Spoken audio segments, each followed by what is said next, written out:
So today I'm going to do things a little bit differently. Obviously I'm showing my face, which I haven't done before. I did a time-lapse photo of a friend's farm, and the last video that I did, I just kind of put out there, I said, hey, if you guys have an image that you want me to paint, go ahead and send it to me and I'll try and paint it. And I got a lot of responses, which is really cool. One of the best responses for today was a picture of a snowy farm because it snowed. So today I actually started out with this kind of gray bluish color canvas. So I just mixed up a nice gray blue and then I coated the entire canvas. Sometimes whenever you're doing a snowy painting, it's nice to start off with a base of a bluish gray so that you don't have to put a ton of paint on, so that you can really get that light fuzzy snow effect. So I started off with this canvas today. Just a regular old canvas board that I painted, and then I used a bunch of different brushes. Really, I couldn't decide, I think. As I was working, I couldn't decide which brush made the effect that I really, really wanted. So I did quite a few. So I'm gonna show you these. I have this one for just a liner, basically. A lot of the detail work on the trees and stuff. Trees are hard. Trees are hard. And then I have this flat one that I use to kind of, I just kept this one dry and then just kind of did it for a lot of the blending work. And then I used my fan brush. My fan brush is really good for doing those background trees that are really light and soft. And you know that there's a lot of branches on them, but you don't necessarily have to individually paint them all in. So that's what this one is really good for. And then I have my round brush. I have a little bit of a bigger round brush as well. This one, this angle brush here, is one of my favorites for doing trees, especially evergreen trees or trees that are not deciduous, coniferous. I got it. And then this little liner was good for detailing as well. And then I have Old Trusty here for all of my big spread and blending work. These are the brushes that I use. And again, my colors were the same ones. So basically what I'm trying to do this time is completely run my paints out, which I'm not sure that I've ever actually done. I always just buy new paints. So my blue is getting really close to being done. I'll have to purchase another blue. The cobalt blue is really nice. It really does a good job of being a general blue. It's not too purpley.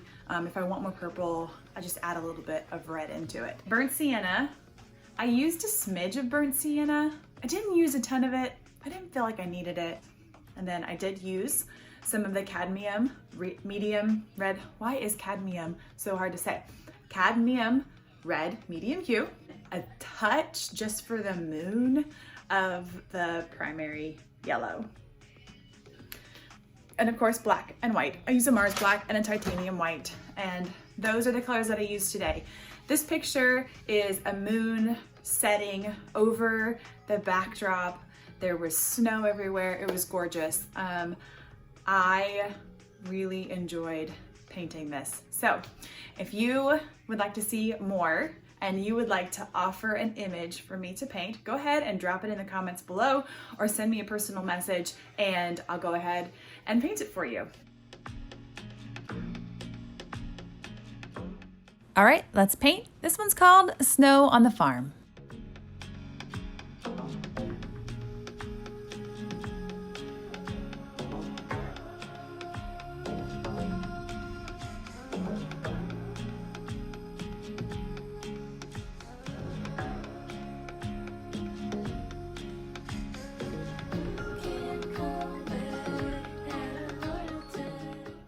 Gonna go back in and give my painting just a few more details.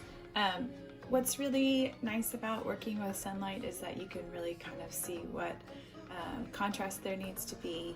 And I noticed that along this edge here, I really wanted there to be a little bit more contrast in the grass. And so I'm gonna go ahead and do that. I just added a nice ochre grass in there to reflect how yellow the moonlight is, and sometimes it's nice to have that steep contrast whenever I'm working with a harsh light like the moon.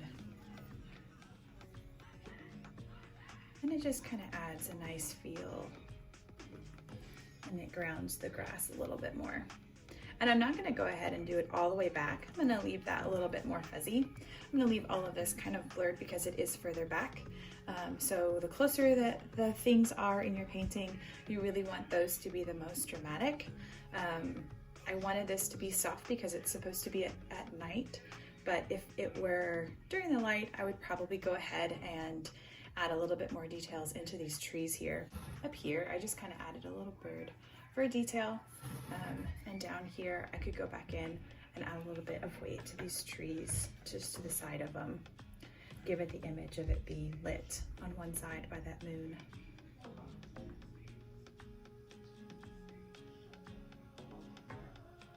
Yeah, okay. Happy trees. Bob Ross was a really cool painter. Absolutely incredibly talented, and could teach while he did it, which is a skill. Just add a little bit more there. It doesn't have to be a straight line either, because trees are never straight. They like to bend and go every which way.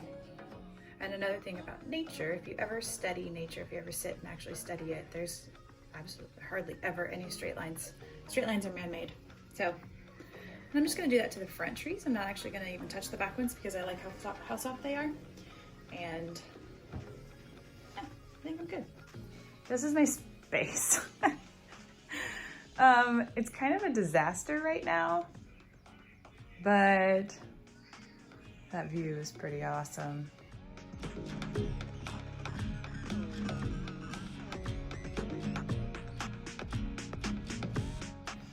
I have a little bit of extra paint left over, and this is something I've been working on for a little while.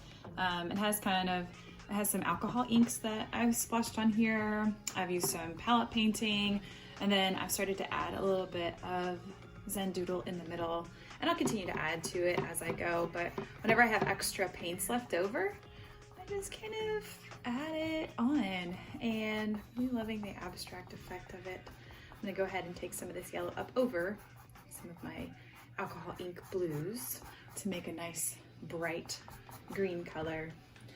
And I'm gonna do that until all of my yellow is gone off of my palette. I love how bright this yellow is against the teal. And then I'm gonna go ahead and mix my blue and my red on my canvas here. So it takes it into a nice deep purpley color.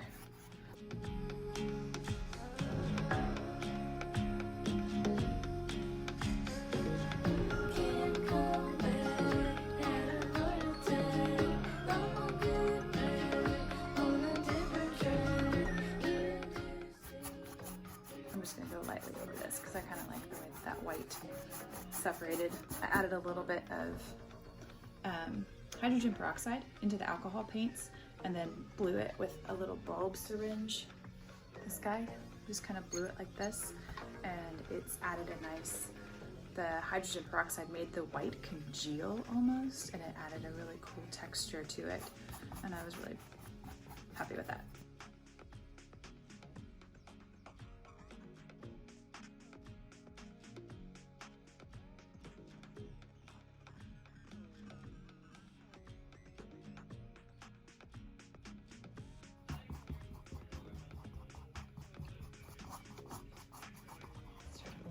Together. Yeah. Okay, that's good. Thanks for joining me today. This was fun. I hope to do more videos a little bit more like this, a little longer maybe, and then also show you some more of the processes as I go through. My goal is to do one time-lapse photo every single week, and which I realize is a lofty goal, but you can help me out. So go ahead and send me some images that you would like to see painted, and I'll go ahead and do that. All right, I'll see you next time.